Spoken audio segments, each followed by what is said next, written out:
शेती पिकांसाठी कर्ज काढलेल्या सर्व शेतकरी बांधवांसाठी अत्यंत महत्त्वाची बातमी आलेली आहे। शेतकरी बांधवांनो, आपल्या राज्यामध्ये तब्बल 36 जिल्हे आहेत आणि या 36 जिल्ह्यांपैकी जवळपास 16 जिल्ह्यांमध्ये कर्जमाफीचे 2 लाख रुपये शेतकरी बांधवांच्या खात्यामध्ये जमा झाले आहेत।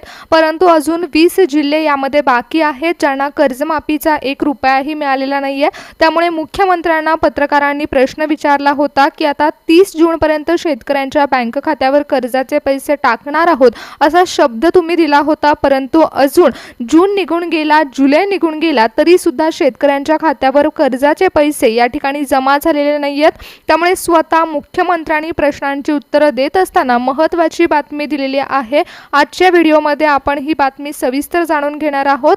शेतकरी बांधवांनो, तुम्ही शेती पिकांसाठी कर्ज कुठून घेतलं होतं, नेमकं कोणत्या वर्षी घेतलं होतं आणि सरकार कर्जमाफीचे नेमके किती पैसे कोणत्या तारखेपर्यंत देणार आहेत, तसेच जर तुम्हाला अजून पण कर्जमाफीची रक्कम मिळाली नसेल तर सरकारच्या माध्यमातून नेमकी काय काय कामे करायला सांगितली आहेत ही देखील आपण जाणून घेणार आहोत। शेतकरी बांधवांनो, अनेक बँकांचे IFSC कोड चेंज झाले आहेत, तसेच काही बँकांचे सर्व्हर डाऊन होत असतात।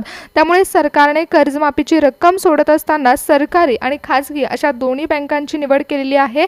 शेतकरी बांधवांनो, मुख्यमंत्र्यांनी या कर्जमाफीसाठी पुण्यश्लोक अहिल्यादेवी होळकर शेतकरी कर्जमाफी योजनेची जी घोषणा केली होती त्या घोषणेसाठी 40,000 कोटी रुपयाचा निधी मंजूर केला आणि हा निधी शेतकऱ्यांच्या खात्यामध्ये वितरित करत असताना 56 लाख शेतकऱ्यांची पडताळणी करण्यात आली होती। यातील 17 लाख शेतकऱ्यांना जवळपास लाभ मिळाला आहे आणि काही शेतकरी बांधवांना जर पहिल्या टप्प्यामध्ये 16 जिल्ह्यांमध्ये समाविष्ट करण्यात आलं होतं तर उरलेल्या दुसऱ्या शेतकरी बांधवांना दुसऱ्या टप्प्यामध्ये समाविष्ट करण्यात आले, ज्यांना 20 जिल्ह्यांच्या खात्यामध्ये थेट पैसे वर्ग करताना सरकार नवीन नियमावली देखील लावणार आहे। यामध्ये तुमच्या गावातील बँकांची माहिती आणि तुमच्या नावांची यादी अशा सर्वांची पडताळणी करत सरकार पात्रता यादी ठरवणार आहे।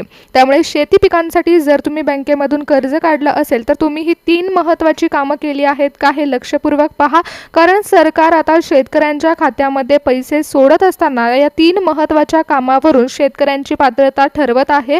शेतकरी बांधवांनो, जर तुम्ही अजूनपर्यंत या ठिकाणी कर्जमाफीचे पैसे मिळवले नसतील तर लक्ष देऊन ऐका की 15 जुलैपासून कर्जाची रक्कम थेट शेतकरी बांधवांच्या बँक खात्यावर DBTच्या माध्यमातून जमा व्हायला सुरुवात झाली आहे।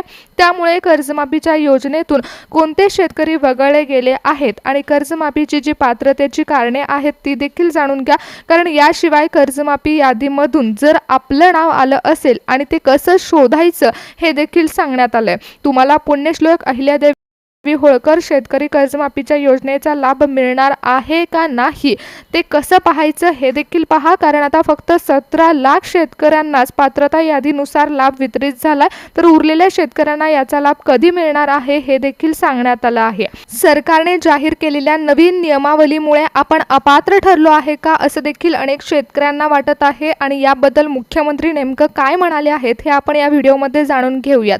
अधिकृत आकडेवारीनुसार संपूर्ण महाराष्ट्रामध्ये तब्बल 17,58,432 इतके शेतकरी कर्जमाफी योजनेमध्ये अधिकृतपणे पात्र ठरले आहेत, परंतु अजूनही आपल्या महाराष्ट्रातील जवळपास 39 लाखाच्या आसपास शेतकरी असे आहेत जे आपल्या कर्जमाफीचे पैसे कधी खात्यात येणार म्हणून वाट पाहत आहेत। ज्या शेतकरी बांधवांचं नाव अजूनही कर्जमाफीच्या फायनल यादीमध्ये आलं नाहीये त्यांच्या मनामध्ये भीती आहे की आपलं नाव अजून यादीमध्ये का आलं नाहीये आणि आपल्याला पैशाचा लाभ का मिळालेला नाहीये। तर यामध्ये पाहायला गेलं तर सुरुवातीला पहिली जी यादी जाहीर झाली होती तर या सुरुवातीच्या यादीमध्ये अगदी मोजक्याच म्हणजेच 532 शेतकऱ्यांची पहिली यादी जाहीर झाली होती। त्यानंतर दुसऱ्या टप्प्यामध्ये 61,900 शेतकरी पात्र ठरल्याची यादी आली। तिसरी आणि सर्वात मोठी यादी होती ती म्हणजेच 16,96,000 शेतकऱ्यांना पात्र ठरवणारी होती। असे मिळून वेगवेगळ्या टप्प्यांच्या याद्या जाहीर झाल्या आणि 15 जुलैपासून सरकारच्या माध्यमातून कर्जमाफीचे पैसे थेट बँक खात्यामध्ये जमा होण्यास सुरुवात झाली। मग शेतकरी बांधवांनो, तुम्हाला अजूनपर्यंत लाभ मिळालेला नसेल तर यामागचं सर्वात मोठं सत्य हे आहे ते म्हणजे तुमचं फार्मर ID कार्ड, कारण आता कर्जमाफीचा लाभ देत असताना सरकार तुमच्या जमिनीचा सातबारा तर पाहतच, परंतु त्यासोबतच डिजिटल पडताळणीद्वारे तुमचा फार्मर ID कार्ड देखील तपासला जातो आणि या फिल्टरमध्ये अनेक शेतकऱ्यांचे अर्ज बाद होत आहेत, कारण काही शेतकऱ्यांनी फार्मर ID कार्ड चुकीच्या पद्धतीने बनवून घेतला आहे। यामध्ये शासनाने अगदी स्पष्ट केलं आहे की ज्या शेतकऱ्यांचं ओरिजिनल आणि अधिकृत फार्मर ID कार्ड आहे, तसेच ज्यांच्या खात्यावर कर्जमाफीचा लाभ वितरित करत असताना आणखी 2 कागदपत्र सरकार तपासत आहेत ती बरोबर असतील तर त्यांच्या खात्यामध्ये कर्जमाफीचा लाभ वितरित होणार आहे. शेतकरी बांधवांनो, या सगळ्यामध्ये सर्वात महत्त्वाचं म्हणजे eKYC ची प्रोसेस आहे, कारण कर्जमाफीसाठी eKYC देखील तितकीच अनिवार्य आहे. बऱ्याच बँकांचे सर्व्हर हे डाऊन होत असतात, त्यामुळे सरकारने खाजगी आणि सरकारी अशा दोन्ही बँकांची निवड केली आहे आणि ही निवड करताना सरकार eKYC आणि NPCI मॅपिंगची प्रक्रिया देखील लावत आहे. त्यामुळे तुमचं बँक खातं तुमच्या आधार कार्डशी अपडेट करून घ्या. त्याचबरोबर शेतकरी बांधवांनो, सरकारच्या माध्यमातून अशी नवीन माहिती येत आहे की 15 ऑगस्टच्या दिवशी उरलेली रक्कम शेतकऱ्यांच्या खात्यामध्ये वितरित केली जाणार आहे. यामध्ये पात्र शेतकऱ्यांना त्यांच्या पीक कर्जाची रक्कम माफ केली जाणार आहे, ज्यामध्ये अनेक ठिकाणी 1.5 लाख ते 2 लाख रुपयापर्यंतची मर्यादा असणार आहे. तसेच जे शेतकरी आपलं कर्ज नियमितपणे फेडत होते त्यांच्यासाठी 50,000 रुपयांचं प्रोत्साहनपर अनुदान देण्याचं आश्वासन देखील आता प्रत्यक्षात आणलं जातं. सरकारकडून जाहीर झाल्याप्रमाणे पुण्यश्लोक अहिल्यादेवी होळकर शेतकरी कर्जमाफी योजनेअंतर्गत तब्बल 40,000 कोटी रुपयांपेक्षा जास्त निधींची तरतूद करण्यात आली होती. त्यामुळे हा निधी सरकारी आणि खाजगी बँकांमध्ये सोडण्यात आलेला आहे. तुमचं बँक खातं तुमच्या आधार कार्ड सोबत सीडिंग आहे का हे देखील पहा आणि त्याचबरोबर तुमच्या DBTच्या माध्यमातून तुमच्या खात्यामध्ये रक्कम वितरित केली जाणार आहे.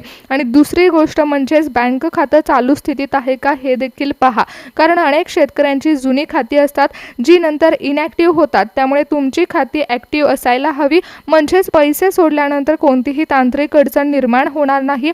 तसेच काही ग्रामीण भागातील बँकेचे IFSC कोड हे नुकतेच बदलले आहेत किंवा त्या बँकांचे सर्व्हर डाऊन होतात, त्यामुळे पैसे खात्यामध्ये येऊन देखील जमा होत नाहीत. त्यामुळे सरकारचे सर्व्हरनुसार बँकांचे पैसे जमा करण्याचे स्लॉट निवडण्याची प्रक्रिया सुरू आहे. सध्या महाआयटीच्या पोर्टलवर आणि शासनाच्या नव्या याद्यानुसार महाराष्ट्रातील वेगवेगळ्या जिल्ह्यांमध्ये कर्ज खाते अपलोड करण्याचा आणि निधी जमा करण्याचं काम वेगाने सुरू झाले. त्यामुळे अहिल्यानगर जिल्ह्यामध्ये तब्बल 1,16,512 शेतकरी या कर्जमाफी योजनेसाठी पात्र ठरले असून पहिल्या आणि दुसऱ्या टप्प्यातील यादीमध्ये या भागातील मोठ्या कर्ज खात्यांचा समावेश करण्यात आला. जालना जिल्ह्यामध्ये 1,75,000 शेतकरी तर छत्रपती संभाजीनगर जिल्ह्यामध्ये 99,748 शेतकरी या योजनेसाठी लाभार्थी ठरले असून त्यांच्या खात्यावर निधी वर्ग करण्याची प्रक्रिया सुरू झाली. बीड जिल्ह्यामध्ये 97,292 शेतकरी, नांदेड जिल्ह्यामध्ये 96,920 शेतकरी कर्जमाफीच्या यादीमध्ये अधिकृतपणे समाविष्ट करण्यात आले. परभणीमध्ये 79,855 तर अमरावती जिल्ह्यामध्ये 71,755 शेतकरी पात्र ठरले. नियमित व थकीत कर्जदारांना यामध्ये मोठा दिलासा मिळालेला आहे. कृषी आणि द्राक्ष पट्ट्यासाठी प्रसिद्ध असलेल्या नाशिक जिल्ह्यामध्ये 68,859 शेतकरी आणि पुणे जिल्ह्यामध्ये 61,900 शेतकरी या कर्जमुक्तीचा थेट लाभ घेण्यासाठी पात्र ठरले आहेत. लातूरमध्ये 54,426, सातारा जिल्ह्यामध्ये 53,736 तर अकोला आणि जळगाव या दोन्ही जिल्ह्यामध्ये प्रत्येकी 53,896 शेतकरी कर्जमाफीच्या यादीमध्ये समाविष्ट झाले. सातारा जिल्ह्यात तर पहिल्या स्तरामध्ये हजारो शेतकऱ्यांचे खाते पोर्टलवर अपलोड करून निधी वाटप सुरू झाले.